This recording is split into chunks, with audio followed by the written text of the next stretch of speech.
Hi hello welcome to Shravana health tips. Doctor Sunil చిన్నపిల్లల నిపుణుని వైద్య నిపుణుని. Sir, అసలు పిల్లలు ఎక్కువగా ఏడుస్తూ ఉంటారు, మాటికి ఎక్కువగా ఏడుస్తూ ఉంటారు. అలాంటి వాటికి ఎలాంటి కారణాలు ఉంటాయి సార్? ఈ పిల్లలు ఏడవడం అనేది యూజువల్ గా వాళ్ళకి మనతో సంప్రదింపడానికి మాటలు రానంత వరకు కూడా పిల్లలు ఏదైనా కానీ ఏడుతూనే మనతో సంభాషిస్తుంటారు. యూజువల్ గా యూరిన్కి వెళ్ళినా మోషన్కి వెళ్ళినా వాళ్ళకి ఏమైనా కానీ క్రై వస్తుంది.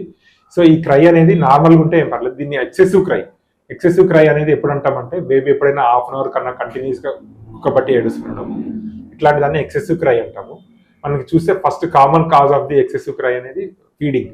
ఫస్ట్ అన్నిటికంటే 90% వరకు ఫీడింగ్ వల్లనే ఉంటుంది. సో ఎప్పుడైతే ఎక్సెసివ్ క్రై స్టార్ట్ అయినప్పుడు బ్రెస్ట్ ఫీడింగ్ ఇచ్చి చూడాలి. ఇన్ కేస్ బ్రెస్ట్ ఫీడింగ్ తీసుకోకపోతే బ్రెస్ట్ ఫీడింగ్ కొంతమందికి ల్యాచింగ్ ప్రాబ్లం, అంటే బ్రెస్ట్ సరిగ్గా అటాచ్ కాకపోవడం వల్ల కూడా ఏడుస్తూ ఉంటారు.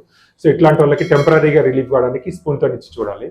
అట్లా కూడా లేదు అనుకుంటే, ఇంకా ఎక్సెసివ్ క్రై లేదనుకుంటే కొంచెం భుజం మీద వేసుకొని తిప్పడం కానీ, లేదంటే వెహికల్ వేసి తిప్పడం, ఉయ్యాల్లో లోపడం, ఇట్లాంటివి చూస్తే యూజువల్గా ఈ common cause of the 90% of the కాజ్లో ఎక్సెసివ్ క్రై తగ్గిపోతుంది.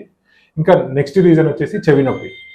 ఈ చెవి నొప్పి అనేది యూజువల్గా ఏఓఎం అక్యూట్ ఓటైటిస్ మీడియా అంటారు. దీనివల్ల కూడా ఏడుస్తుంటారు.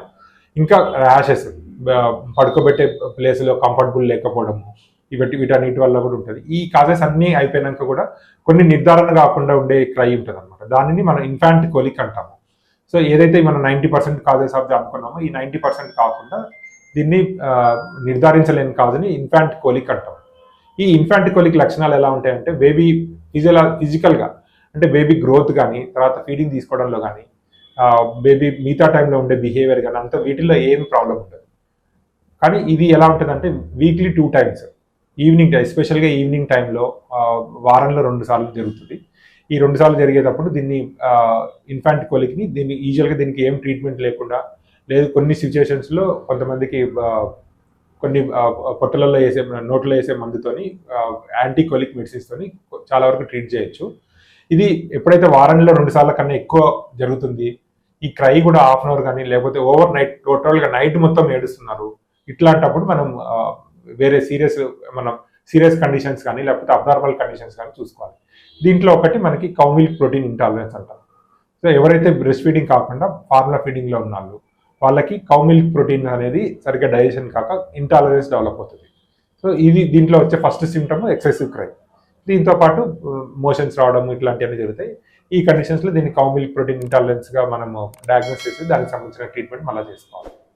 ఇంకొకటి ఎమోషనల్. కొంతమంది ఎమోషనల్గా అంటే మదర్తో ఎక్కువ ఉండడం పిల్లలు కోరుకోవడము, తర్వాత మదర్తో సపరేట్ కాకుండా ఉండాలని కోరుకోవడము, ఎమోషనల్గా కూడా సైకలాజికల్గా కూడా బేబీ కొంతమంది ఉండి బిహేవియర్ చేంజెస్ వల్ల కూడా ఎక్కువ ఏడుస్తూ ఉంటారు.